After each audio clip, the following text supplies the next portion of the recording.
Good afternoon. Thank you all for joining. We will give just a moment to clear the waiting room. As a reminder, when you are entering from the waiting room, please do remain on mute unless or until you are presenting or providing testimony before the entertainment division.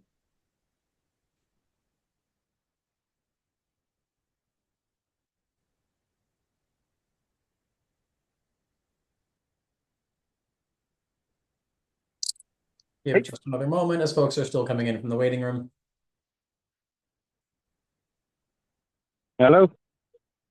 Hello, thank you for joining us. Once again, as a reminder, when you're entering from the waiting room, please remain on mute unless or until you are presenting or providing testimony.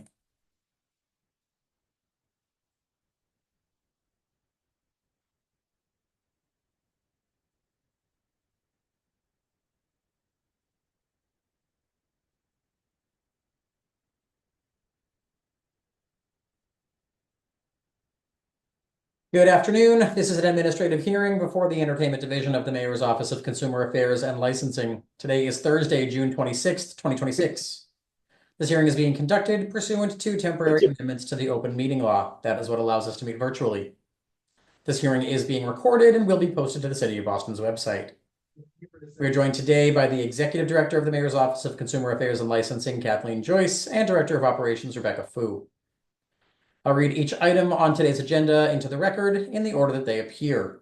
I will then ask who is present on behalf of the applicant. You'll make a brief presentation regarding your proposal, followed by questions by the Entertainment Division, and testimony, beginning with elected officials or their representatives.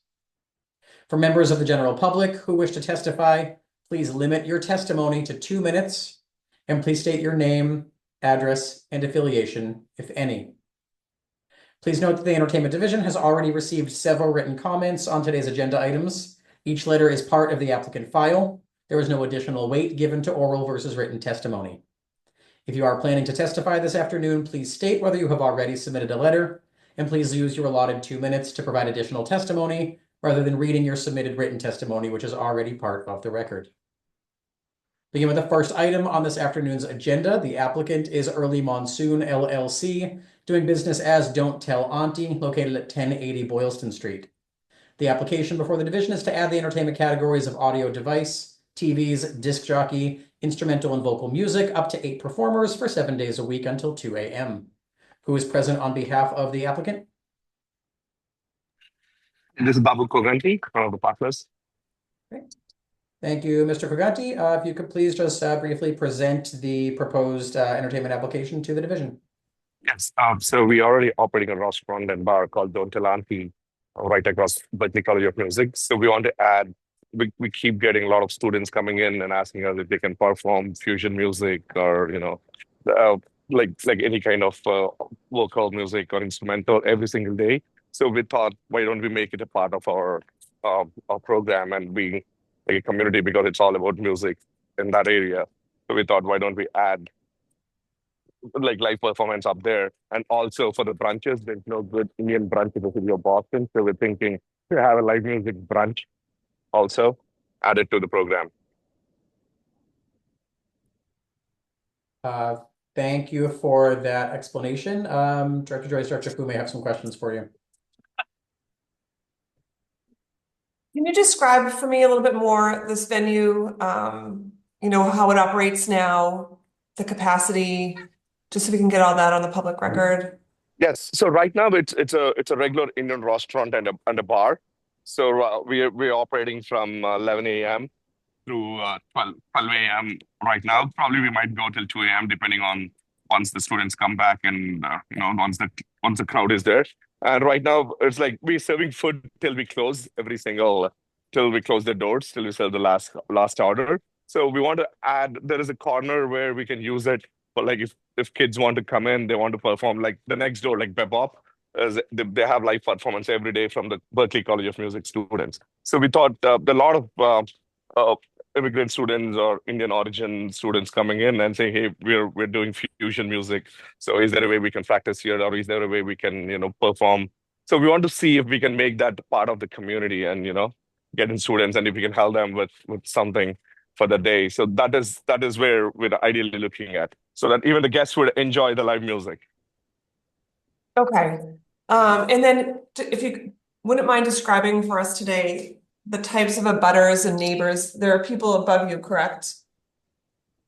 Yes, there are people who live upstairs, yes, as of today. Okay, and Mhm. is it mostly residential around you? Yes, I mean, they're residential upstairs, but till now we have no issues. We have nothing, we have no issues with people living upstairs. It's like, because the way how it was built is it's pretty well, very well soundproof.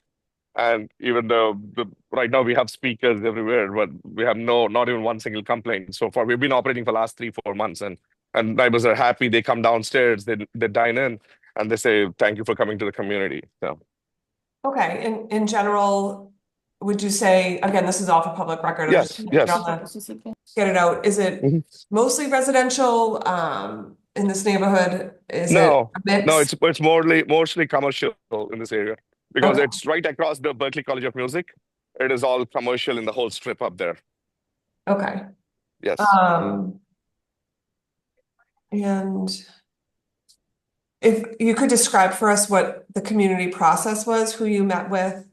We met with Fenway Civic Association back in days when we were doing the alcohol license. We mentioned them. We want to do live music and all. They were very happy because we are. And the first question they asked us, "Are you going to hire local students and are you going to give them opportunities?" Yes, that is what we're doing. And this is the whole thing again. We didn't start it right from day one. We want to see how things goes, but every day we have kids knocking on our door and say, "Hey, can we perform here? It looks good. You know, we want to." And when they come in for dining too, they reach out to manager and they say, oh, we want to do a live music concert. You know, we want to just play our ornaments. We want to get the appreciation from people. So we said, okay, we are working on it, and that is where we started the process of doing it. Okay. Do you have a letter of support from the Fenway Civic Association from when you went for the alcohol license? I think we should have it. Yes, Okay, we yes. would need that. Okay, It's two sure. different departments. Okay, I work in both, but okay. we need it for our records on both Yeah, sides. sure. If not, if I don't have that, I can reach out to them again, and I can get one for you. Okay, and did you Okay. work with Macon Bonner? I'm sorry, what? Sorry, Rebecca. Yeah. Have you been in contact with your neighborhood liaison, Mackin? Macon. Yeah. Okay. And yeah, did he require any other community process, abutters, anything like that? Or No, just okay. no, nothing. And so your landlord is Berkeley, correct? Yes, our landlord is Berkeley College of Music. Yes, and they made it part of our lease also that music should be a part of the restaurant facility. Okay. Yeah. I think you did submit your lease. Yes. As long as it's not prevented or prohibited in the lease, it should be okay. Mhm.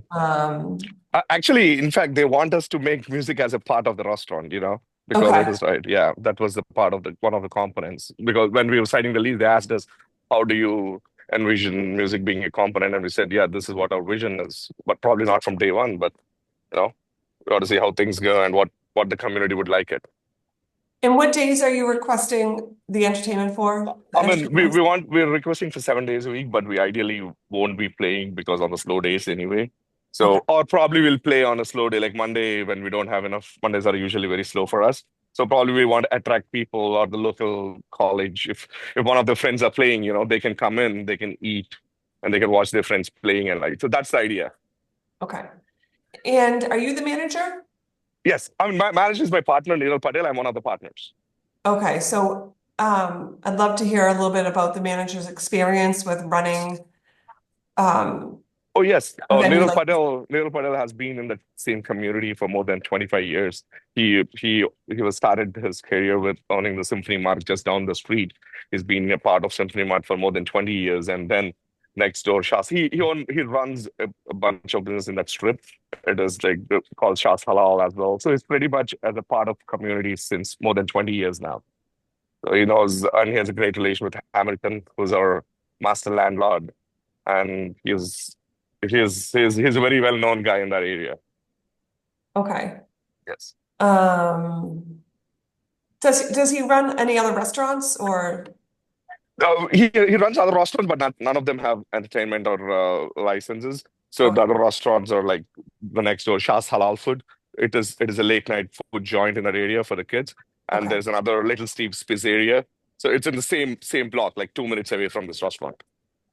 Okay, and have you thought through noise mitigation? Should there be complaints from neighbors upstairs that it's too loud? How are you going to respond to them? Do you have a plan So in place for them to yes, contact you? yes. So we don't want to have our volume more than 75 to 77 decibels because it's not it's not a big place. It's not like a music hall. It's like a 3,000 square foot restaurant, out of which probably 1,500 square feet in the kitchen, and there's another 1,500 square feet in the front. So we really don't need heavy volumes of music and sound. So in case if people are complaining about this thing, we would always work on the volume levels, and on top of it, our ceiling is pretty much soundproof. We took care while we were building the restaurant. I mean, we renovated the restaurant from Boloco. We did a huge soundproof just in case we should not Okay. have any issues. Okay, that's very helpful to know. Yes, and also in this process, what we did was while doing the soundproof, we turn on the volume of our regular speakers volume all the way to the top, and we called couple people who live upstairs, and we asked them, "Are you guys hearing any noise?" They said nothing. Like even on the full volume of the speakers, but Okay. live music or ornaments are not even that high of a volume. Do you remember how or what you did for soundproofing? Yes, we had to do this. It's a special material used for the ecos.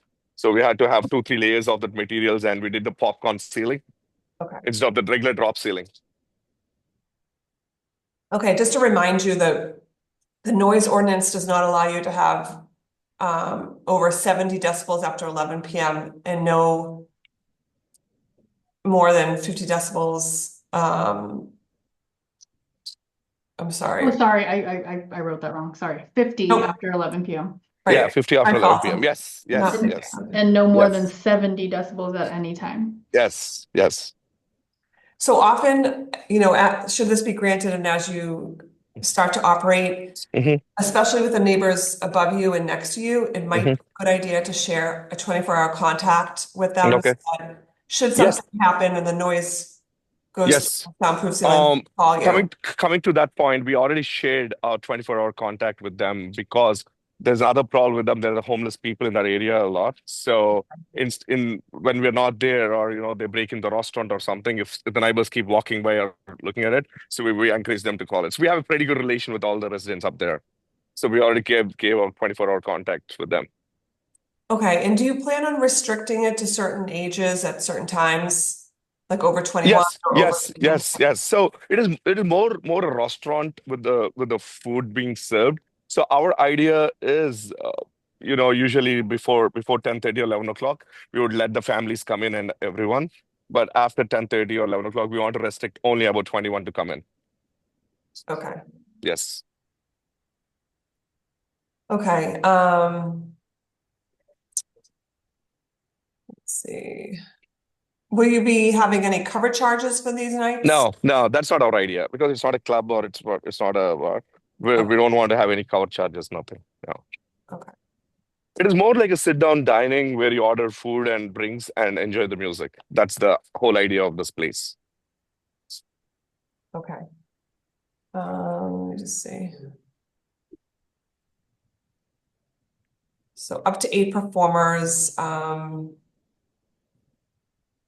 So I know it's a restaurant and this is just added Mhm. part of it, but do you Yes. anticipate having security staff at the door? Yes, weekends, especially Friday, Saturday, and Sunday, after 11 p.m. or after 10:30 p.m., we want to have security at the door. Okay. That security would be responsible to check the IDs and everything. Okay. Yeah. And will you be having security cameras on premise? We already have 18 security cameras on the premise, including the outdoor. Great. Do you know how long they record footage for? I think they have a capacity to record for like 3 weeks, 3 to 4 weeks, I guess. Okay.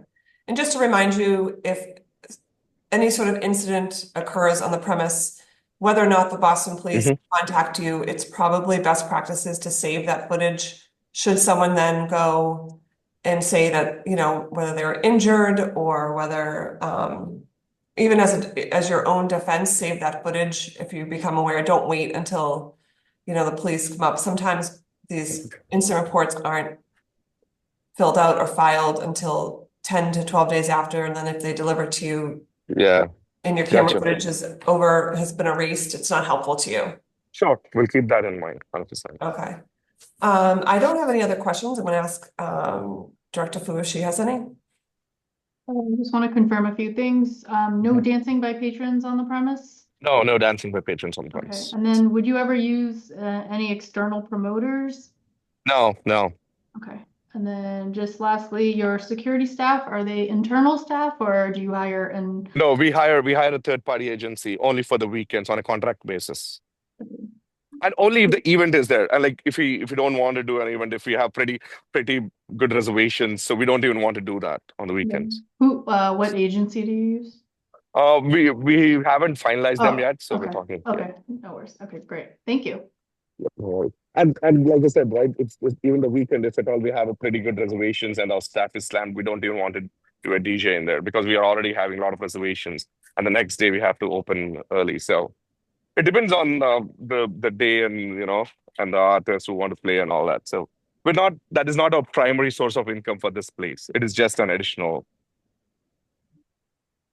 And just last thing, can you please send me the newspaper tear sheet?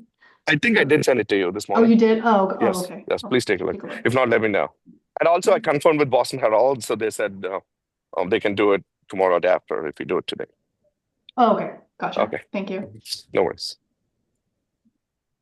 Any further questions, Director Joyce, Director Fu, before we move to testimony? Great. Are there any individuals who would like to testify on this matter, beginning with elected officials or their representatives?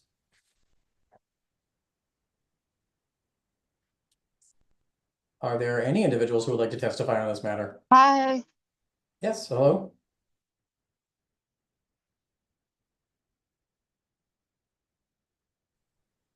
Okay, that person has muted themselves. Are there any individuals who would like to testify on this matter, that is the entertainment license for Don't Tell Auntie?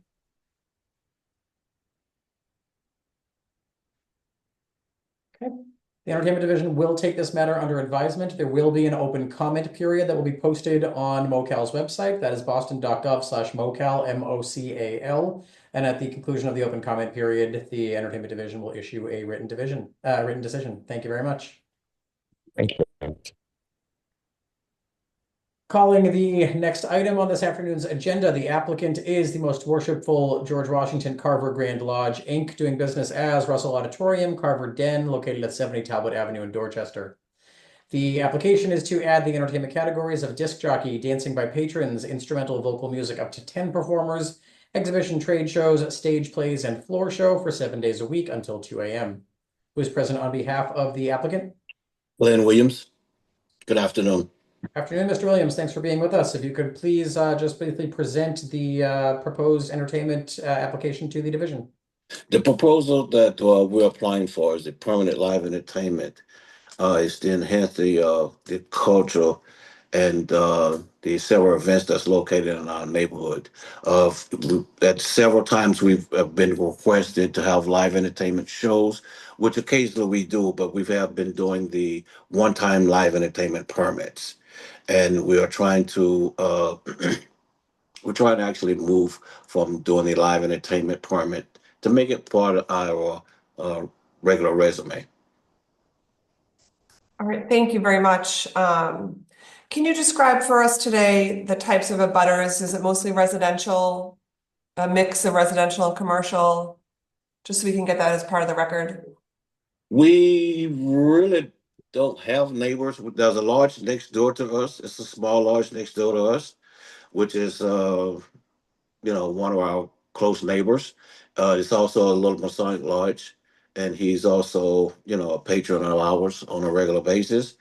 There's a street in front of us. Directly across the street is a big park, so there's nothing directly in front of us. On the side of us, there is there's neighbors, but it's a fence. It's a fence line, and then the houses are a little farther back. Behind us is a street, so there's no neighbors directly behind us. And so I think it's Whale Street that runs directly behind us, and all the neighbors sit on the other side over there. So we're really not around anyone. Okay. So I know you've been pulling the 1 days since about 2014, and we've had no issues with that really. I just want to remind you that this application is for entertainment inside, and if you want to have any entertainment outside, you still have to go through the special event process. Yes, Okay. Let me see. Now, would you describe this as primarily a rental hall? yes. Okay.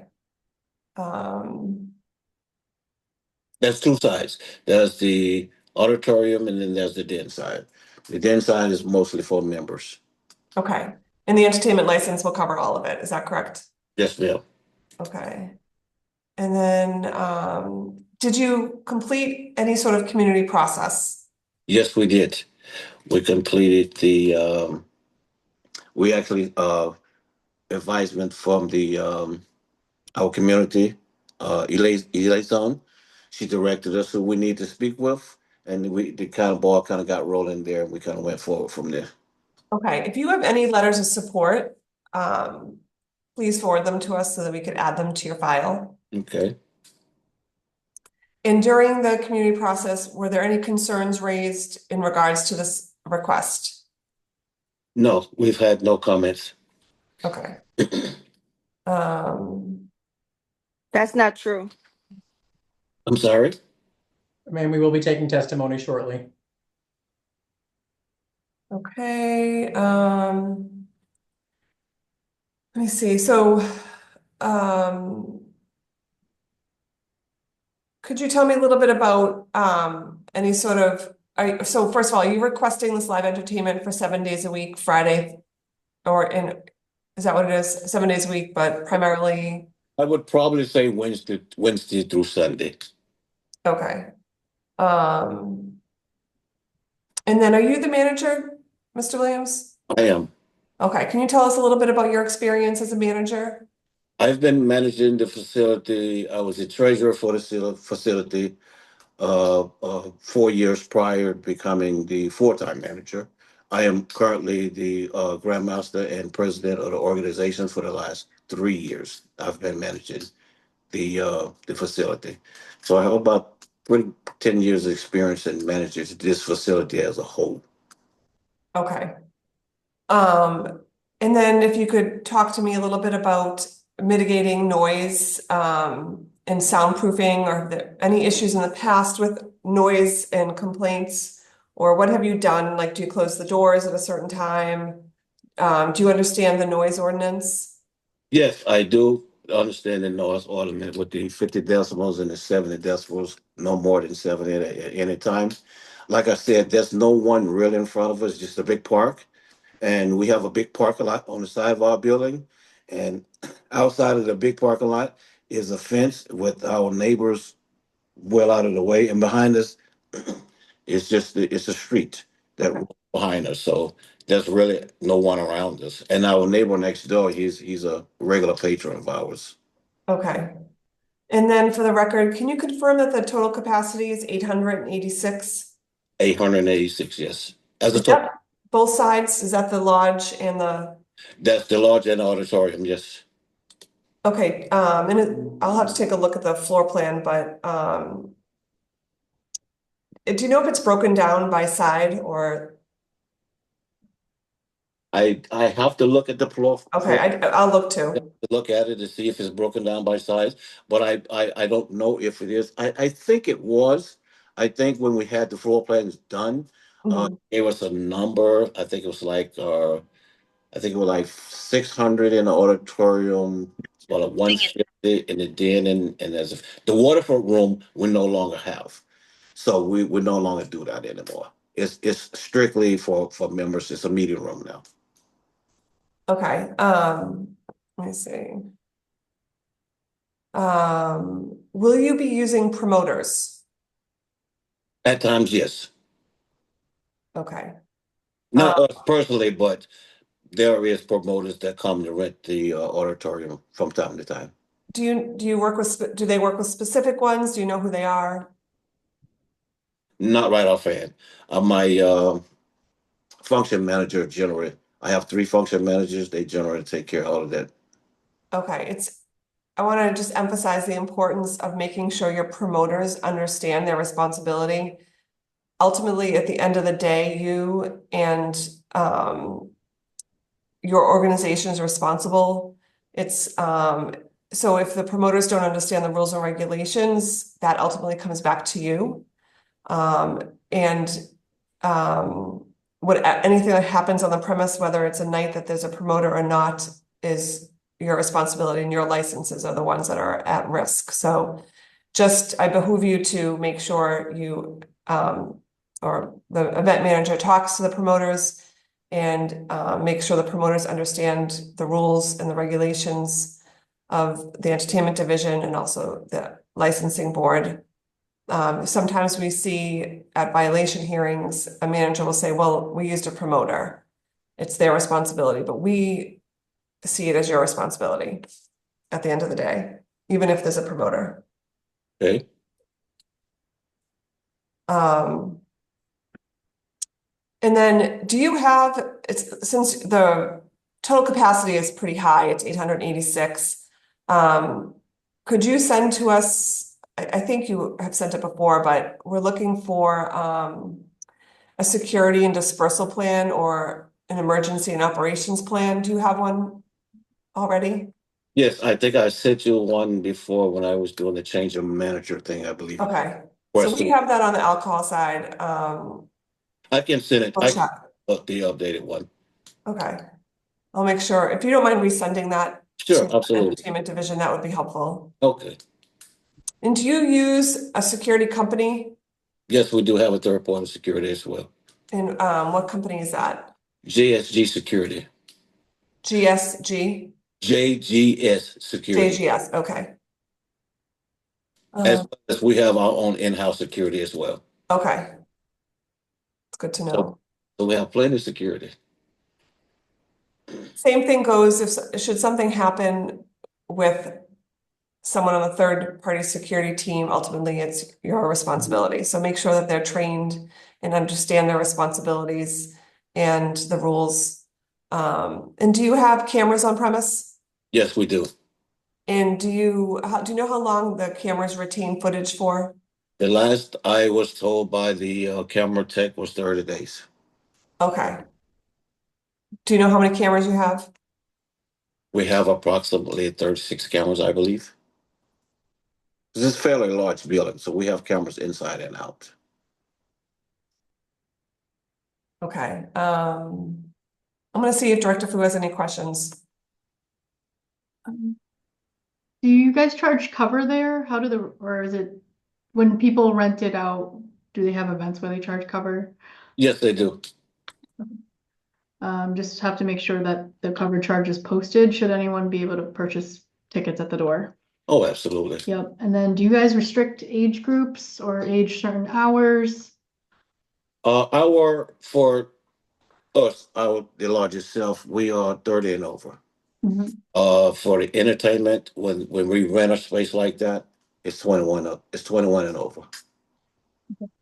So you guys don't rent out for like birthday parties or anything like that for kids, nothing like that? We did a Sweet 16 party uh a few months back, but that was for adults and they were supervised. Most of the parents was there. No alcohol being served, of course. Okay, but primarily you like to aim for 21 plus events. Yes, absolutely. Okay, and then you said there were 3 function managers. Is there always someone from the lodge staff staffing these events? Absolutely. There's Okay. always someone there when we have events on site. There's always one, and if they're not able to be there, someone else covers for them. Okay, perfect. I have no further questions. Thank you. Are there any individuals who would like to testify on this matter, beginning with elected officials or their representatives?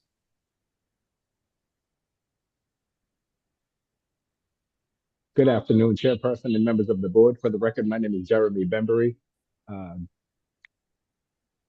I am the Dorchester Community Engagement Specialist for the Office of Neighborhood Services. Due to the nature of the request, the proponent was not required to complete a full community process. Our office understands this use was established in 1976 with both the certificate of inspection for Assembly Hall capacity of 886 persons, as well as the Boston Fire Prevention Place of Assembly PLA permit for the same capacity, both being currently active, as well as no operational changes or reported issues that we're aware of. The proposal was allowed to move forward in the licensing process to not cause any further delay. Thank you, Jeremy. Are there any other individuals who would like to testify on this matter? Yes. Thank you. If you could please identify yourself, and then you will have up to 2 minutes to provide your testimony. My name is Cynthia Francis. I'm the head of the Talbot Hobbit Community Group. I have spoke to one of the two gentlemen about having community meetings in there so that we can have the process, but that was not invited due to the electricity thing. We had some community residents that have some concerns because they've had Juve and Suave events in the parking lot. And the music was very loud, and then there was a lot of lingering people afterwards. So the concern to the community is cleaning up the mess behind the participants that will hang out, because if they can't get in, they'll hang out in the community, and they're still lingering there after the event is gone. I have not seen any security come out and move people out of the community. So they're urinating and they're sitting on people's property, and we have to clean up the mess.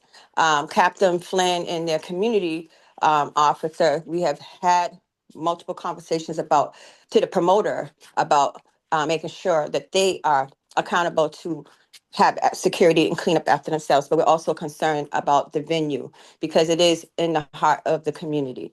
There is a potential to open that gate to the access to Wales Street. Wales Street had been some point of a problem in the past because it's very dark in the area. It has some shootings in the area, and we just want to make sure that the camera access would be accessible to the police if and anything does happen, so that people will be able to be accountable. We've been trying to partner with the establishment. It's been different owners, but we think that it's something that's important in the community so that people can have access. We just want to make sure that it doesn't directly affect the community in a negative way, and that and not have events in the parking lot, but it would maintain all of the events inside the building. Thank you. You are at your 2 minutes if there is a final point you would like to make. Otherwise, just that there is a parking, so after midnight, no one can park on Talbot Ave on a certain side. So they would have to make sure that their parking lot can accommodate their patrons, or they will be subject to towing. thank you very much. Further comments can certainly be emailed as well to mocal, MOCAL, at boston.gov. And just to clarify, Director Fu, this application is just for inside, correct? Any activities in the parking lot would still need to go through a special event process. Is that accurate? Yes. Okay. Yes, that's correct. And Glenn, just because there are concerns for outdoor events, when the lodge does host anything outside with the parking lot involved, please make sure you reach out to the neighborhood liaison so that community process can be completed for all these concerns. Okay. To comment on the Juve event that was held in the parking lot, we no longer do that. We no longer hold that event. That event has found another home somewhere else. So we're no longer do that. I will make another point. Once our parking lot is full, the patrons have a tendency to park on the street. And when we shut down for after hours, after 2 o'clock, after 2:30, we do have security to make sure that everything is swept from that corner of Talbot Avenue all the way down past our gate. that no one is hanging out and no one is being obstructive or any of those things. So we try to make sure that, everything is, up to, but I'll be more than happy to have some dialogue with the Miss Francis, I think it is. I'll be more than happy to speak with her if she would be willing to do so. Thank you, Mr. Williams. I do see another hand raised from Fatima Ali Salam. You may please unmute yourself and you'll have 2 minutes to provide your testimony. Good afternoon. My name is Fatima Al Islam. I'm the chair for the Greater Mattapan Neighborhood Council. I'm sorry for coming on late. I only found out about the proponent today. The concerns from the GMNC are because of a nearby establishment that also has a 7-day-a-week operation. It's called El Punto and is located at 879 to 881 Blue Hill Avenue at the corner of Angel Road and Blue Hill Avenue, which is very close to where the Carver Den. In fact, the Carver Den, I believe they had approached them about using their parking lot for their establishment, and the Carver denied them that contract. The issue, though, that we're concerned about has to do with both operations, because El Punto wishes to have operations going anywhere from 3 o'clock in the afternoon to either midnight or 1 a.m. in the morning, and some days up to 2, mainly also operating between Wednesday through Sunday. The area directly on El Punto's, there's an ongoing issue right now because it's a completely residential street. The area to where on Carver Den, even though we know that it abuts near the Harambee Park, but we also have, after a certain hour, you cannot park on one side of Talbot Ave. With both establishments going, you're talking about possibly having on any given night up to over 1,000 people in a very confined area. And we want to make sure that the establishments are aware of each other and are working together with the city and the police department to coordinate activities. We don't want to overwhelm our Area B3 station, nor do we want to tax the residents who live nearby. So we're asking the Carver Den, El Punto, and any other establishments, because we know we have a fair number of establishments that have all recently been given live entertainment licenses, going up in almost to 2 a.m. in the morning on these very same days and nights within a very small area. Thank you, Ms. Al-Islam. You are over your 2 minutes if there's a final point you would like to make. Otherwise, you certainly can email to Mocal as well. Thank you, I will. Thank you. Thank you. And for the record on that, El Punto has received a liquor license from the licensing board, but has not actually applied for a live entertainment license yet. So there has not been a hearing for that. But when there is... They have, and they've been approved by the Zoning Board of Appeal. Yes, they may have live entertainment zoning, but they have not yet applied to this body, which grants the actual entertainment license. So there will be another opportunity for a public hearing for a live entertainment license if and when El Punto applies to this body to do so. Are there any other individuals who would like to testify on this matter currently before the Entertainment Division?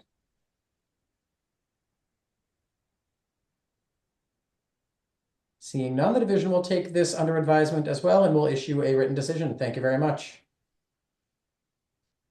Can I say something? Thank you. Enjoy the rest of your day, Mr. Williams. And yeah. I can say one thing. Oh, yes. Of course. We've tried to. We had a RP staff that's trying to reach out to several community individuals, and we've not been able to see who's actually running things in certain parts of the community. Now, I would love to have dialogue with the last lady and Miss Francis and Miss Salam at any point in time. Like I said, we are on a new management, so things are running much differently than they have in the past. So I would love to create a dialogue with them. If they'd like to reach out to me, that'd be fine. I can give my phone number here. Yes. 617-913-7845. Thank you. We'll make sure that they have that. Thank you. Okay. Anything further before we let you go? No, sir, I'm all set. Thank you very much. Thank you. The Entertainment Division will take this under advisement. Moving on to the final item on this afternoon's agenda. The applicant is Ballers Boston Seaport LLC, doing business as Ballers Boston, located at 25 Pier 4 Boulevard. The application is for the entertainment categories of audio device, TVs, dancing by patrons, and athletic sporting events in an outdoor space for 7 days a week until 10 p.m. Who is present on behalf of the applicant? Good afternoon, Attorney Green. Good afternoon, Director Fu. Good afternoon, Executive Director Joyce.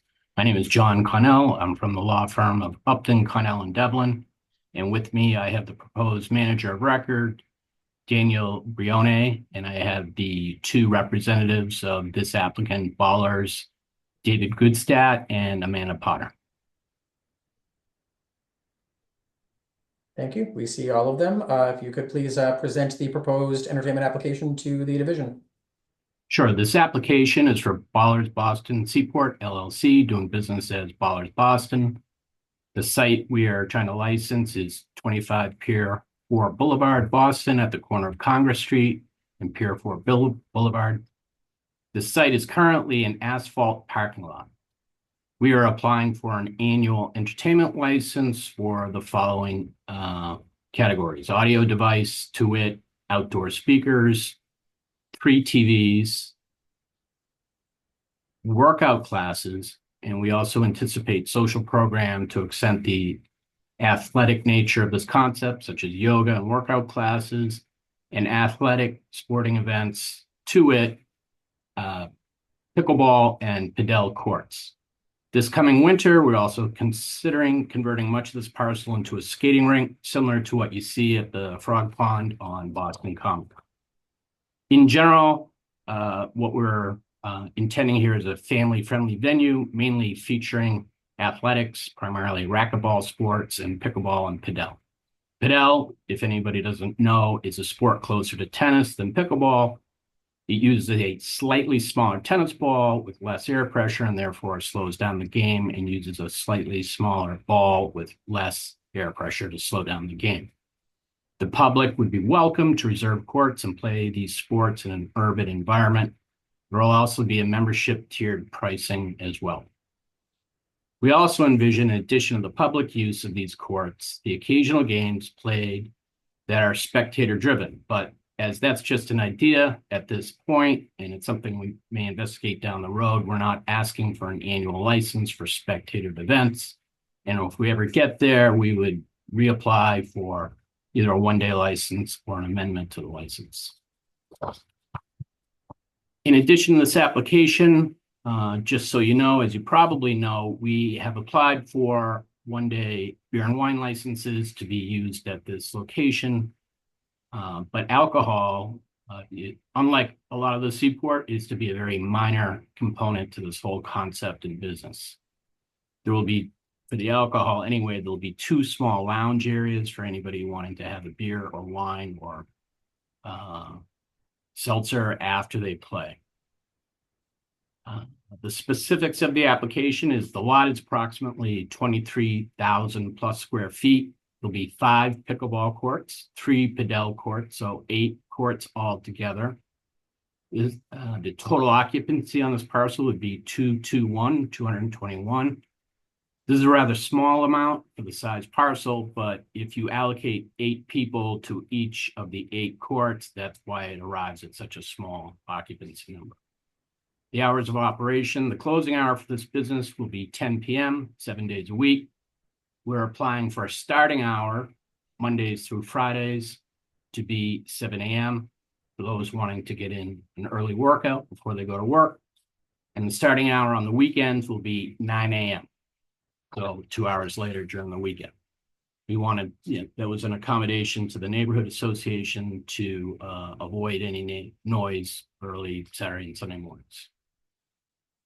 I will add that Ballers is at various stages of developing this concept in this exact same business in Philadelphia and Dallas. And to this point, they've received tremendous support and tremendous attractions in this type of business. We've gone through significant community outreach. We presented at the Seaport Neighborhood Association on April 25 of this year, and that meeting went great. We were told at that meeting, in fact, that there were many residents in the two nearby residential buildings that were looking forward and were very excited to form their own leagues within the building to play at these pickleball courts. And the only specific request during and after that meeting was that at that time we were applying for 7 a.m. on Saturdays and Sundays for opening, and they requested that we back up the hours, and which we did, and I'll address that a little bit later. So currently it's 9 a.m. Saturday and Sundays to open. We then, after the Seaport Neighborhood Association met, we met privately with Councilor Edward Flynn. That meeting went great as well. At the end of that meeting, he told us that he fully supported this application. He said, let us know anything I can do to help. But that was at that time, and I understand Councilor Flynn has changed his mind since then. Not that we received notice of that until I brought that issue up. Then on May 19th of this year, we had our butters meeting through the ONS office. And at that meeting, we did hear many residents, particularly those that occupy the Alex Tower, which sits more than 100 feet away across two busy lanes of traffic. And the principal concern we heard at that meeting was the noise made from pickleball play. We definitely heard strong opposition to pickleball in general. It was either at that hearing or just afterwards, we decided to accommodate the earlier request to push back our starting hours on the weekends from 7 a.m. to 9 a.m. And we let that group of people know that. After the ONS meeting, it developed that we received a lot of emails from the neighborhood representatives from SNA and Councilor Flynn's office. And in general, the issue was pickleball. We were asked to, if not demanded, to provide some sort of evidence or empirical evidence or proof that the people in the two nearby residential buildings would not be adversely or negatively impacted by the noise of pickleball.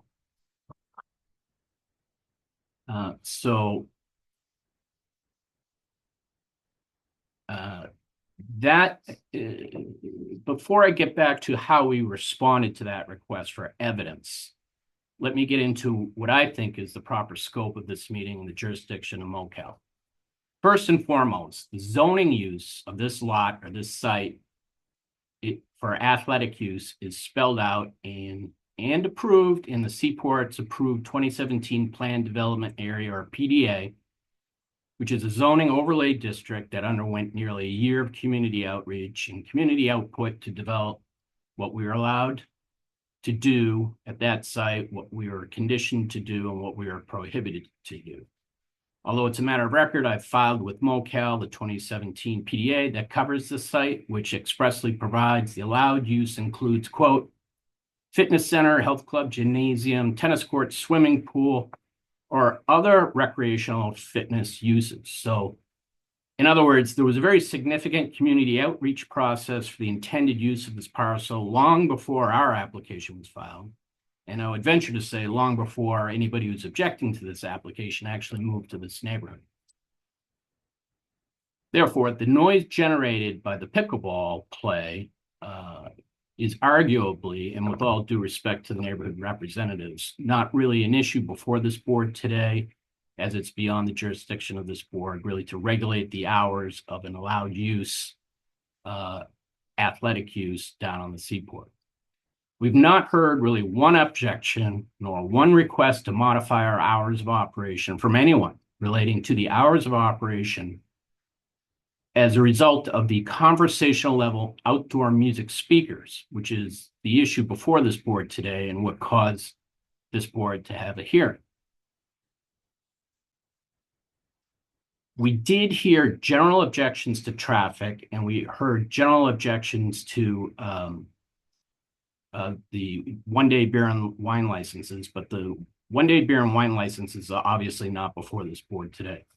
So I'll get back to the pickleball, but with regard to traffic, we don't believe this operation will have any negative impact on the traffic.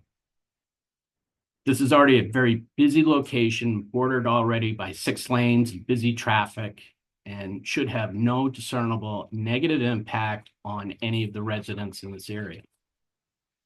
The current traffic at this location is already pretty congested and includes heavy trucks. Our proposed operation has a relatively small occupancy number, 221 or 221 people for the entire site. I believe the Cisco Beer Garden, which is just a few blocks away, has an occupancy limit 4 times that amount. And that site is blended nicely into the neighborhood. If this current site, which is a parking lot, were allowed to remain the same, you could have hundreds of cars a day trying to enter and exit onto that lot from the existing already busy 6 lanes of traffic, causing not only more traffic, but traffic build up, back up as cars trying to get in and out of that lot.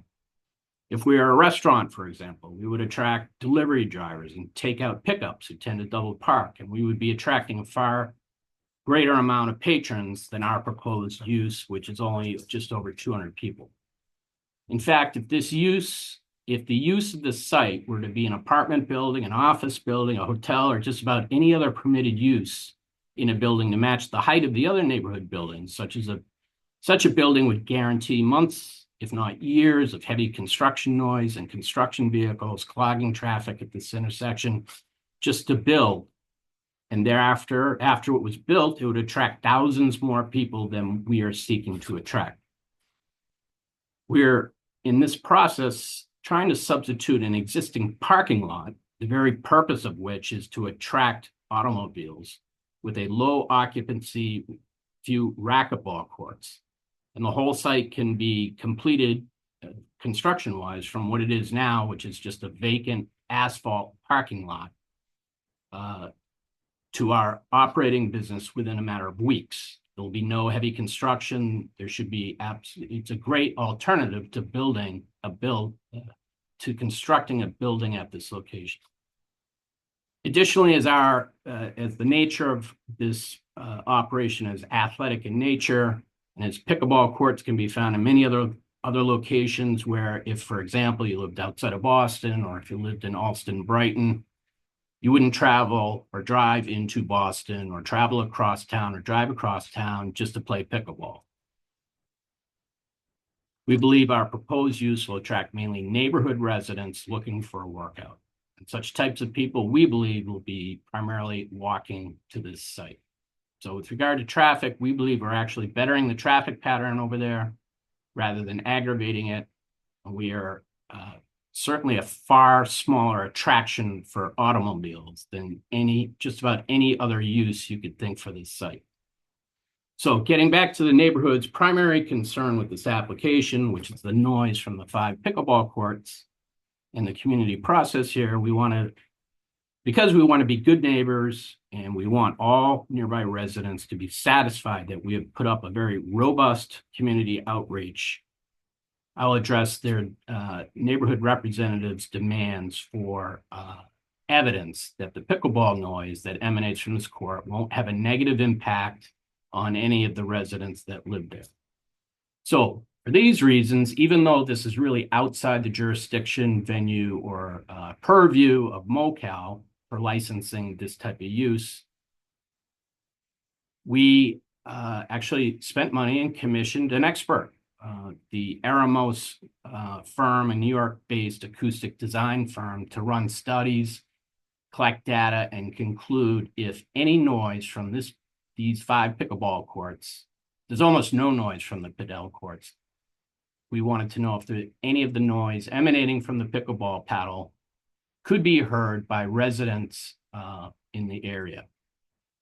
So we commissioned this company, they produced a report, and this Aramos report was provided to all the neighborhood representatives, and we also filed that report with MoCal.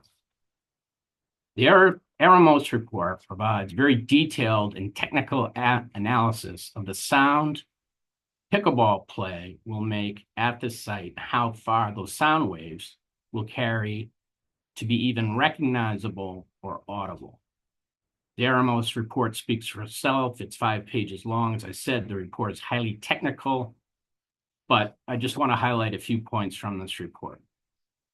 The report measured the only 2 residential buildings anywhere near the site, the Alex Tower and the Metlo building. The closest point of the Alex Tower to the closest pickleball court is approximately 110 feet. This point of the building actually is not even residential. It's the Putt Shack restaurant, which is at least 2 and I think might be 3 floors of that building, or that corner of the building.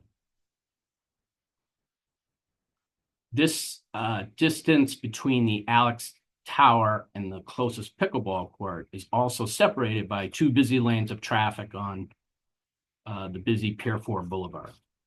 The closest point of the Metlo building to the closest pickleball court is approximately 150 feet.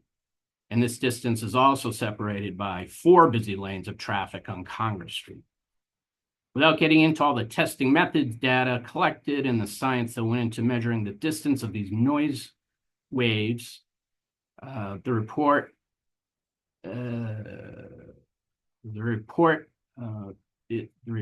is that the noise from the striking of a pickleball by a pickleball paddle travels before it can even be heard at the outside of these two buildings is almost non-existent.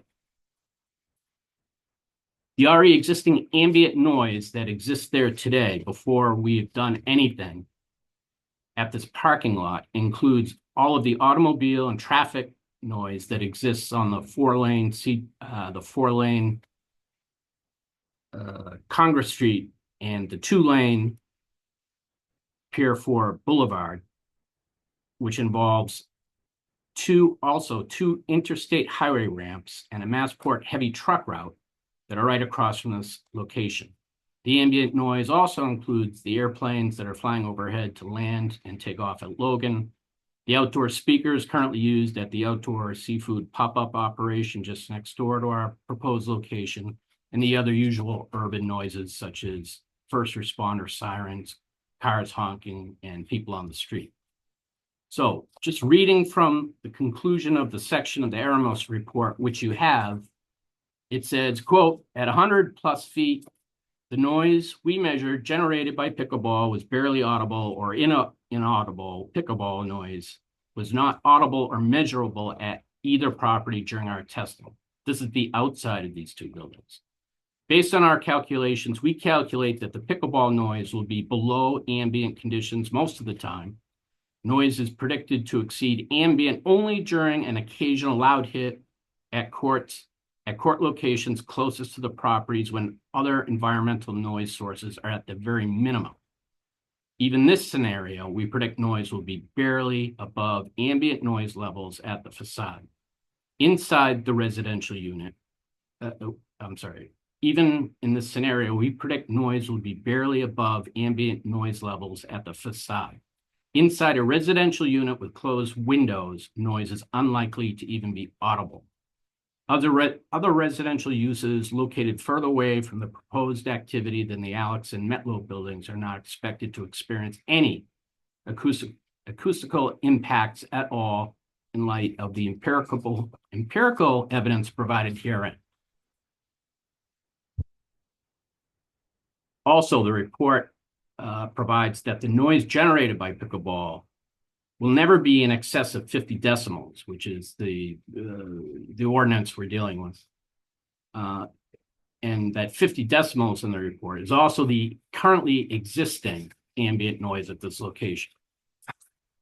We provided this report to the residential representatives because they demanded it, and we believed we wanted to help the neighborhood association with this process.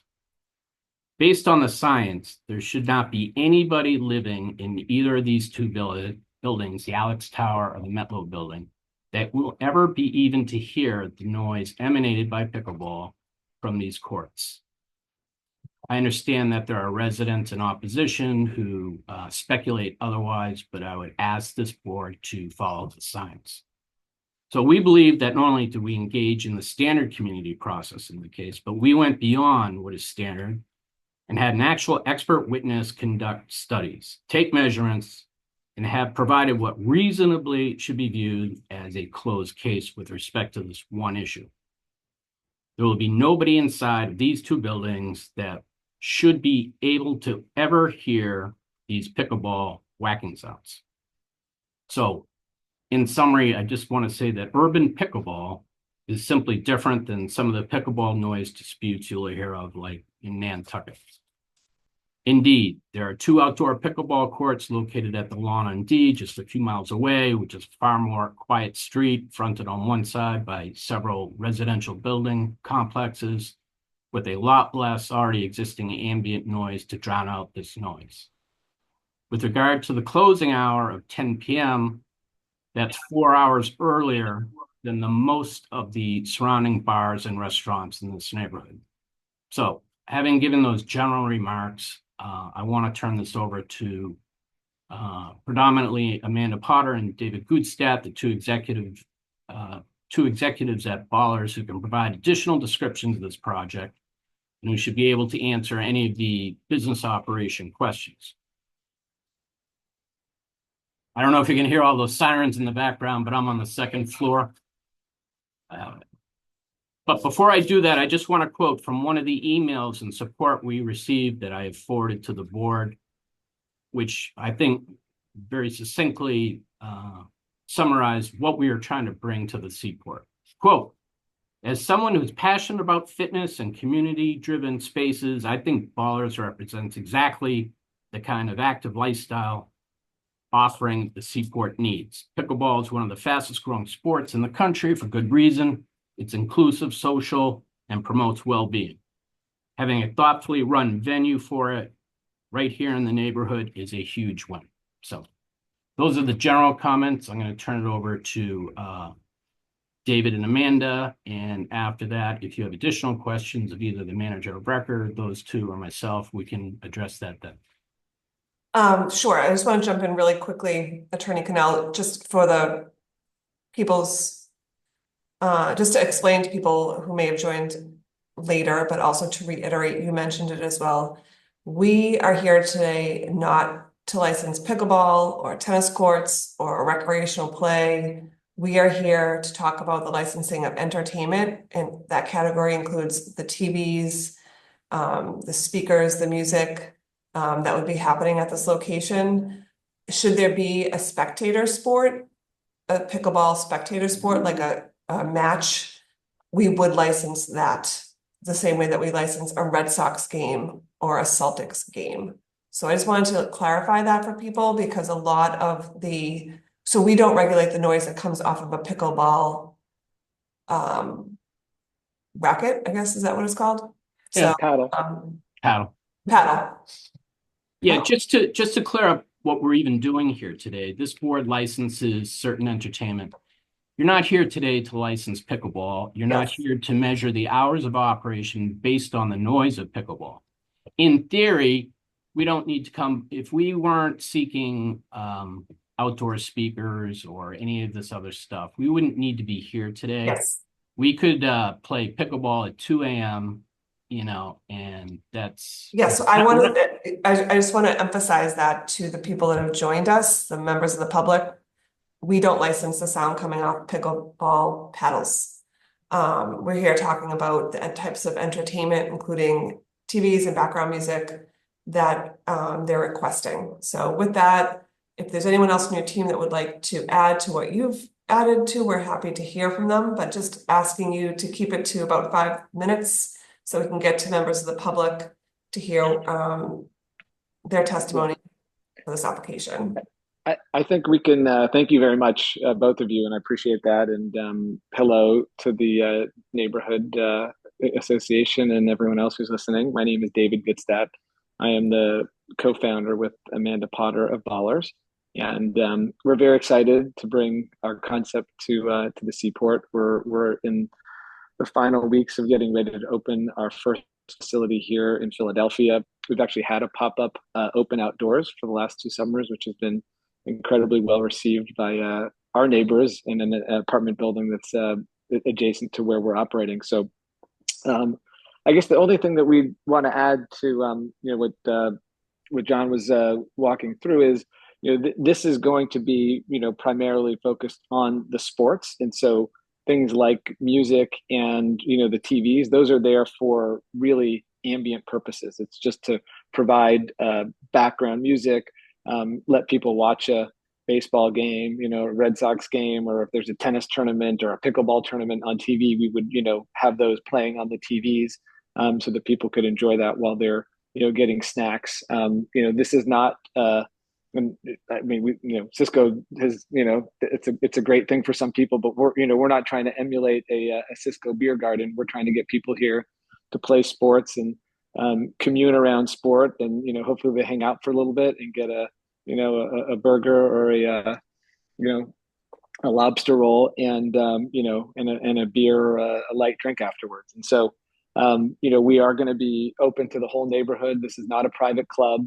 We're not going to be excluding anyone who wants to come and play on our courts, get a bite at our cafe. All are going to be welcome. We're going to be hosting programs and clinics for people who want to learn the sports, for kids, for adults, leagues, etc. So this is really meant to be something for the community, and we're excited, and we've got a great team. Daniel, who's joined us on this call, has almost 40 years of operating first-class establishments. He's been working with Amanda and I on our various projects now for close to 10 years, and so we've got a real pro who's coming in to oversee this. And I think you'll find, if you do a little research on us, we've got a great track record. We operate a first-class private members club already in Philadelphia, and as was mentioned, we're getting ready to open a bunch of Ballers concepts up in downtown LA, in Dallas, in Miami, in Chicago, and in Philadelphia, to name a few. So I'll stop there. Thank you. Thank you, Director Joyce. Director Fu, any further questions before we move to testimony? I don't have any questions. I have a lot of questions. How many TVs are there? We're envisioning 2 to 3, so put 3. Okay, and then you said there are speakers. Where are the speakers located? David? The speakers will be located in the central area of the site, mounted there's like a pergola, like a shade structure. So we're planning to mount the speakers in there so people can hear music while they're, eating, drinking, and watching the courts from the middle of the property. Attorney Cannell said it was 221 expected capacity for the space. And then can we just get more information on the manager record and experience? I think you said he has 10 years of experience. 35 years. Oh, just kidding. 35 10 years. with us. Okay. 10 with Ballers. Okay. And are these all like other sports venues or restaurants? What type of venues? I've actually worked for a number of hospitality organizations. I've worked for the Walt Disney Company in Orlando for many years, and with Four Seasons Hotels. I was in Boston in the early 2000s, working in the hotel industry there as well, working at what is now the Hyatt. It used to be the Swiss Hotel in Boston. But Daniel, you've overseen golf clubs, and you've got a private members club where we have fitness classes, and we've been running Ballers now outdoors for 2 years. And, for the speakers and the TVs, how you make sure that it doesn't emanate beyond the Boston noise ordinance? We will 100% comply with all of the required noise ordinances. So Ms. Fu, what we've talked about is the employees having devices to measure the decibels on site at all times. Okay. All right, I'm just taking notes as I go. And then after the hearing, if you could just send me the contact info that should there be noise complaints of any sort, if this is issued, who we could share for managers or an email, something like that. And when are you intending on opening? If I could address that, I understand that MoCal can take a little bit of time to issue its decision. Mhm. In this case, we're going the 1-day route for beer and wine licenses just because we got this application only this spring. And we intend down the road to apply for an annual liquor license. But for the time being, I'm sorry, your question was? When do we plan to open? We want to open as soon as possible is what I was driving at. It could only take a few weeks to build this, and we could start on Monday, but I understand that it can take a little bit of time. So we're requesting MoCal to issue a decision as soon as possible. We're trying to grab as much of the season as possible. And then you did mention that pickleball could be used as a spectator event. Are there any planned events? No. No, okay. Currently, no. And are there age group restrictions? No. No. I believe on the application that said there would be dancing by patrons. Was that an error or is that for? I think it's a mischaracterization. There's going to be no dancing as we Okay. know it, but sometimes some of these workout classes can, arguably be characterized as dancing, but we're not doing dancing. Yeah, I don't know if Zumba's dancing, but if if someone wanted to have a Zumba class, yeah. Yeah, we wouldn't license the actual activity with the music that goes with it. Yeah. Okay, and can someone rent out the entire space for an event? I mean, we will selectively if a company wants to have an after work party. I don't know that you would call it the entire. I mean, maybe we would do the entire space, but it'll most likely be limited to a couple pickleball courts for an after work event. Okay. Are there security staff, internal, third party? Yeah, we'll have cameras, and obviously we're going to secure the site every evening. We don't anticipate needing armed security or anything like that. This is a pretty low number of people at any point in time at the site. With 8 courts, you could have even if they were all full, you could have 50 people playing. So we don't envision needing that. Obviously, if there was a busy night and a lot of people showed up, Right. Yeah. we would consider. Just that Director Food, obviously, we're never going to have armed there. And this isn't a nightclub. This is not that kind of place. We anticipate having quote security people or people not third party security people, but people employed by ballers to supervise security. And how many staff are expected to be on any given day? I mean, in terms of people on property, 4 to 6, depending on how busy we are. Okay. And are there cameras? Yes. Do you know how many? Our architect Jen is on. 3. I know we've got at least 2, but 3. There we go. And do you know how long the camera footage is retained? We're going to be. We have an AV company working with us. It's going to be the same as we're doing in Philly, which is it'll be on a drive or a cloud. There will be it'll be retained for a period of time. I believe that's all the questions that I have. Thank you. Great. Thank you. Any further questions, Director Joyce, before we move to testimony? No questions. Okay, are there any individuals who would like to testify on this matter, beginning with elected officials or their representatives? Good afternoon, Madam Director. Siggy Johnson with the Mayor's Office of Neighborhood Services. This petitioner completed the ONS community process. Our office hosted an abutters meeting on the 19th of May. Meeting was well attended. Concerns were raised about the hours of operation and about the suitability of the sporting and outdoor entertainment concept in close proximity to residential buildings due to noise and traffic. There are approximately 20 abutters speaking with concerns of this nature. There are also 2 abutters who expressed support for the proposal as presented. The Seaport Neighborhood Association is the active civic group in this area. Have expressed to our office they're opposed to the proposal until such time as a more thorough study can be conducted and the proponent makes appropriate business adjustments to ensure quality of life is maintained for abutters. With that background, we defer judgment to this board. Thank you.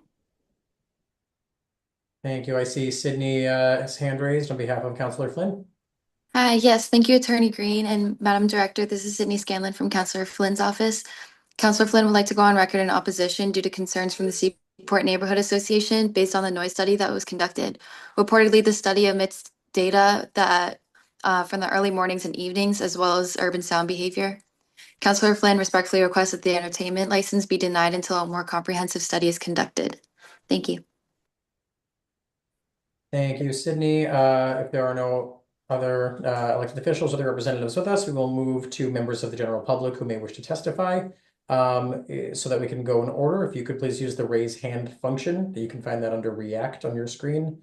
So with that, are there any individuals with us this afternoon who would like to testify on this matter?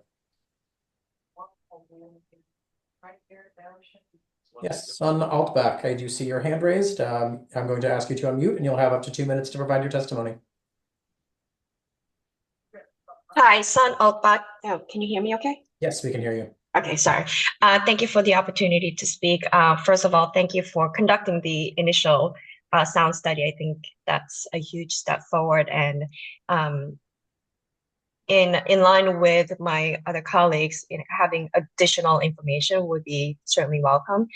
In particular, any impact to the noise emanating or bouncing off of the Mass, I think it's the Mass Pike tunnel, because that itself can generate reverberating noise to the surrounding buildings, not necessarily directly from the pickleball. I recognize that this is not a hearing about the pickleball noise. That said, I would also want to know, so you had mentioned that it's primarily outdoor pickleball court type of sports with limited business generated from the entertainment or the liquor license, right? So my question is it possible that you can repurpose the court to accommodate more patrons who want to show up and watch a game and partake in beer or wine as opposed to actually just playing pickleball? So I guess is that a business scenario that you guys have considered? And the other one is during off season when it's not ideal to be playing outdoors, would you be thinking about converting it beyond, an ice skating rink to something that's more live entertainment? Thank you, Ms. Altbach, for your testimony. I don't know if the Ballers team would like to answer that. You don't need to. This is the time for open testimony right now. So, Well, I think we'll defer Danny to the end. Great, thank you. Are there any other individuals with us this afternoon who would like to testify on this matter? I see a hand raised from Chad's iPhone. Chad, if you could please identify yourself, you'll have 2 minutes to provide your testimony. Yeah, thank you. Chad Bell, live at the Alex. Appreciate Danny and everyone at Ballers for having the public hearing and certainly all of the information. I would just say one, and I understand, again, made the point very clear in terms of not a hearing regarding the pickleball or operation hours. But if we are looking at noise ordinance and noise coming off speakers, I would say I would like to have the hours that the speakers are operational or at least ongoing in terms of providing music to be more in line with maybe Harpoon Breweries speakers or outdoor experience. I don't know if they have any, but till 10 p.m. seems a little aggressive. If you look at certainly other businesses in the area, they do not have speakers going into the night, especially on the weekends. If you look at everything around the Amazon headquarters, Pressed, Blue Bottle, anything like that surrounds that area that is not designated specifically for social drinking like Cisco. So if we're not talking about hours of operations and only discussing speakers, I would like to see that more in line with other businesses in the area. That's it. Thank you. Thank you. Are there any other individuals with us who would like to testify on this matter? Yes, Nelson Ruttrick, I see your hand raised. I'm going to ask you to unmute and you may please provide your testimony. You'll have 2 minutes. Yeah, hi there. I'm Nelson Ruttrick. I have been a resident for 4 or so years. I think I'm the closest to Butter here. I'm immediately at the Alex on the lowest residential floor, a balcony facing this. I have I'm excited for Ballers to be able to open. I have no concerns about it. I think all of the Hut Shack fears have been sort of ridiculous this whole time, and I look forward to more businesses filling in these empty spots that keep getting held up. Thanks. Thank you for your testimony. Are there any other individuals who would like to testify on this matter? Robin, I see a hand raised. If you could please identify yourself, and you'll have up to 2 minutes to provide your testimony as well. Hello, everyone. Thank you. Sorry, I was on mute a little bit. I did submit a letter, so I'm not going to rehash that. I just want to go on record clarifying thing. Mr. Canal, you keep referencing that there was in favor on the April 25th meeting. I believe you're quoting me. And I just want to go on record stating that I was in favor of pickleball and mentioned that our neighbors would be enthusiastic, but that was only if our issues were addressed. And in my opinion, those issues have not been addressed. So please stop quoting me in that regard. And the other thing I would say is I know that there were a lot of comments about the use of this land and that it was in the documents and all that stuff. As you said, probably when these documents were written, there were probably less than 1,000 residents in the neighborhood. And so doesn't reflect the neighborhood today and the amount of residential element that there is in the neighborhood. And I would also say that if we're going to talk about what the plan of record is for this space, we fully envisioned that there would be a building. And that's what we really have been the plan of record for this space for as long as I can have lived here, which goes back to 2016. So this is a little bit of a change and not what we envisioned when WS presented the development plan for this area. And I'm going to just leave it at that. Thank you very much. And yes, we did receive your letter as well. I see a hand raised from an iPhone. I'm going to ask you to unmute. You will please need to identify yourself, and then we'll take your testimony for up to 2 minutes. Hi, my name is Brendan. I live at Pier 4. I just have a question for the commissioner, I guess, because of all of the negative sentiment and opposition around this project. So are residents that live at the Alex or the Metlo, are they not to submit noise complaints to your office? Or where should those noise complaints go? Like, what is the public recourse here? I don't regulate, I can't respond to something I don't regulate. I think in general, noise, there's an air pollution. I'm going to turn to Rebecca. She works with them more closely than I do. She's on mute though. For any noise that's not related to entertainment, you would email environment@bphc.org, I think. It's the Air Pollution Control Commission.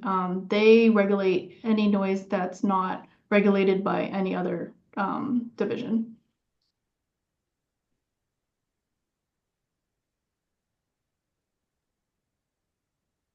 Are there any other individuals who would like to testify on this matter who have not yet done so?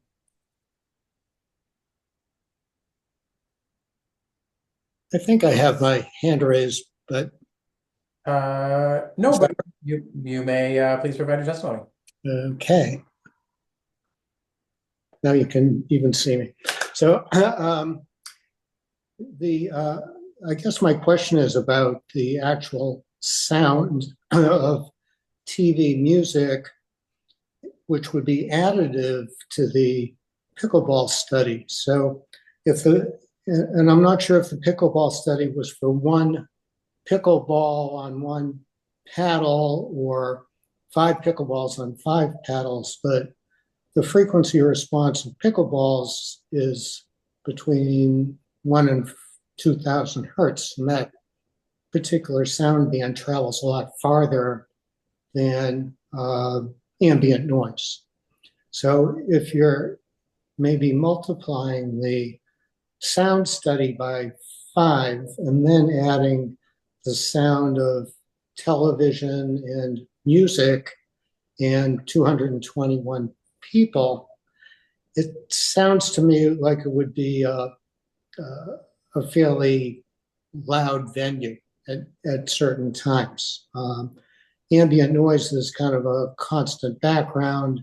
Pickleball sound, by the way, I'm a pickleball player, and I enjoy the game, and I think this is a great venue. I would be really happy to attend. I think it's just the particular location being adjacent to residential that is the main concern I would have. I'm over at 135 Seaport Boulevard, by the way.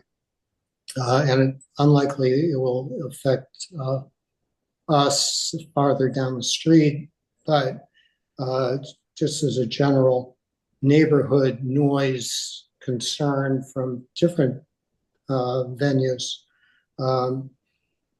I guess my concern is it's a cumulative noise from 5 pickleball courts, 2 padel courts, TVs, speakers, and 222 people. That would be the concern. And just one last question would be, if there are 4 or 5 staff members, capacity is 221, how is that monitored, and what happens when 222 shows up? Thank you.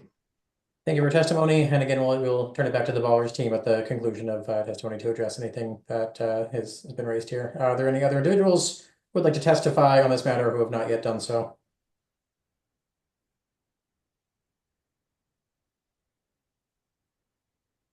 Alan Packer, yes, you have unmuted yourself. You may provide your testimony. You'll have up to 2 minutes. Hi, my name's Alan Packer. I live at the Pier 4 condominiums, and I sit on the board of the Seaport Neighborhood Association. I just want to make a few comments and some questions for the pickleball folks. First, the engagement has been very bad. We've reached out to you guys several times, and the response has been underwhelming. We asked to participate in your sound studies, and we were ignored. I think the observation was that you had one person out there hitting one ball. So I don't know if that was a particularly representative study. I think the community wants, and our elected officials have asked for a better sound mitigation plan. When we met, we asked you, why could there not be a tent?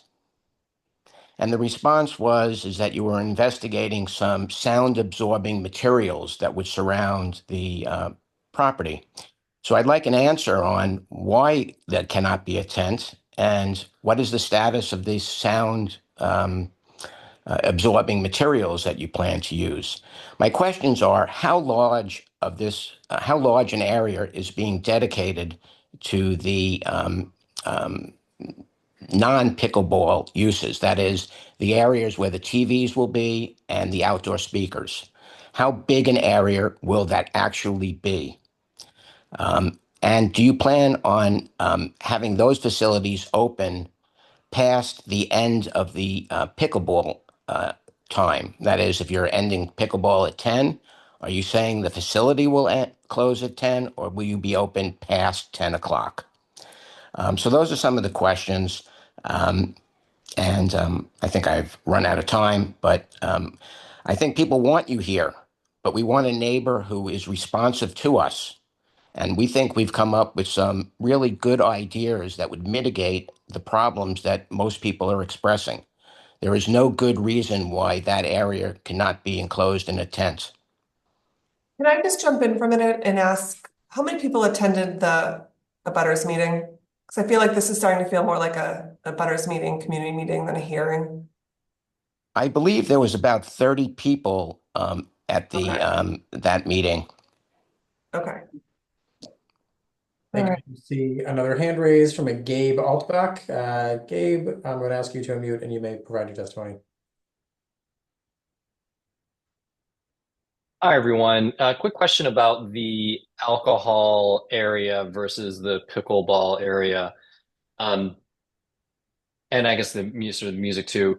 The music is throughout the entire space. Is that the intention in terms of where the speakers are located? And then also regarding the beer and wine, granted they'll be served in, I think you said, a small area, but presumably players and other participants could take the alcoholic beverages from those areas and then bring them anywhere they wanted within your overall establishment. Those were my thoughts and questions. Thank you. Thank you. And are there any other individuals who would like to provide additional testimony before we hear again from the applicant?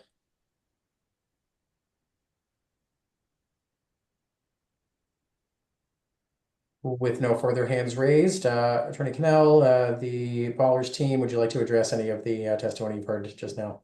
Yeah, let me, Mr. Green, Attorney Green, try and round up some of these questions and direct them to the people who should answer them. Starting with the last, Gabe asked, is the music and alcohol going to be permeating throughout the entire premise? I'll leave it to David to answer whether the music might be heard on the courts.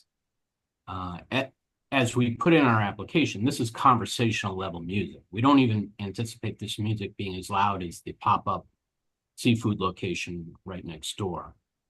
So whatever conversational level music is, that's how far it would travel. With regard to alcohol, legally, it's a one licensed premise, and legally you would be able to, in theory, have a cup of beer that you put on a, next to the fence when you're playing pickleball, but nobody really anticipates that. I mean, I've played tennis for 25 years. I've never seen anybody drink a beer or have a glass of alcohol while they're playing. So we don't anticipate on that alcohol being throughout the entire premise. Legally, you could do it, but that's not the plan. I'll leave it to David. David, if you could take notes, if you could answer the question whether the music could be heard on the courts. I mean, the intention for the music is, again, I believe we've shared the plans with everyone, and I know the neighborhood association has seen them.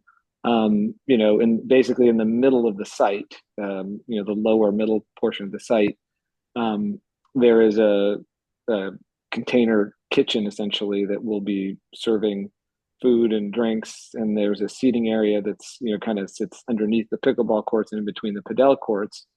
I think we maybe have 20 seats total, maybe 24, where we want people to be able to see the TVs and again have a little background music. Nobody wants music when you're blasting when you're on a pickleball court. You can't even hear the other people say the score, and padel is a lot closer to tennis than it is to pickleball. People go to play seriously, and again, music isn't a core part of the padel experience. So everything's going to be directed inwards towards the site, and I can tell you we have we spent many months negotiating with WS, who are amazing stewards of the seaport, and it's in our lease. We have to comply with every ordinance, sound, cleanliness, first class operation, the way we're handling trash, the way we're handling, everything's addressed. And, I think the community hopefully appreciates that, they don't sign up, kind of second rate groups to operate on their sites. Okay, if that addresses that issue, I'll keep going backwards. Somebody asked, will this operation be open after 10? David can correct me if I'm wrong, but there's absolutely no intention of having pickleball, music, drinks, or anything going on after 10.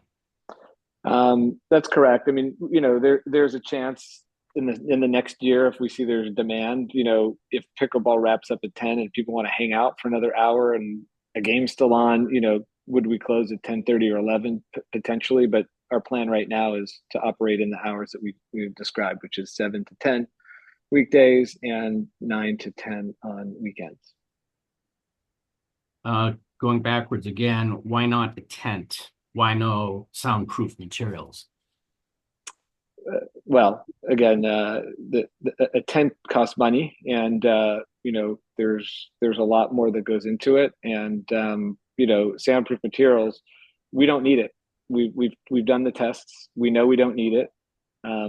If we are in violation of sound ordinances and the pickleball sound is an issue, we will address it, and that may force us to purchase sound absorbing walls and fences, different kinds of paddles, different kinds of balls. But again, we went out, we ran the tests. There were multiple people hitting balls. Now it wasn't one person bouncing a ball in their paddle. And I think not germane to this conversation. I know we're not supposed to be talking about pickleball noise, but it seems to have turned into a referendum on pickleball. We have courts operating right up next to a 400-unit apartment building in Dallas that our partner owns, and there have been zero complaints. The courts are way closer to that building than our courts are to any other building. And so we will comply with the laws, and if we're violating the noise ordinances, we will fix it. To further refine that, it's not so much a issue of cost of a tent or the cost of soundproof materials, but as David said, it's not needed. And as is, it's perfectly fine. And if you drive by any public tennis court or pickleball court, you don't see tents. It's just, it's an outdoor activity that people like to play in the sunshine.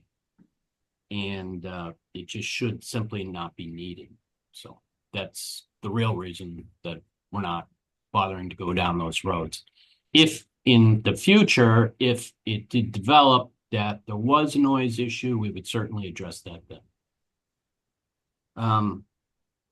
Robin commented that she objects to my quoting her that she said that, which she admits she said, that people within the buildings were interested in a league. I'm sorry, Robin, if I misstated anything. That's what I remember what was said. And I think it was accurate. There was a question about would we ever convert the courts into not courts, essentially occupancy to watch a TV event. That wouldn't be necessarily possible because of the occupancy limit that exists. There was a question about should we have our hours consistent with those of Harpoon Brewery. I'm not exactly sure what to say to that. I don't know what their hours are, but again, we're closing 4 hours earlier than most of the entertainment, restaurant, and alcohol entertainment venues that are down there. So, I don't know if I missed anything, but I think those were the general comments. And if anybody has any questions, we can answer them. I believe that was all of it as well. Director Joyce, Director Fu, any further questions following the testimony? I don't, but if I do, I'll follow up in writing. Nope, you're not. Great. And with that, and there being no further hands raised, the Entertainment Division will take this matter under advisement as well and will issue a written decision.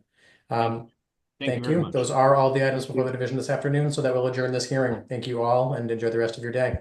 Thanks. Thank you.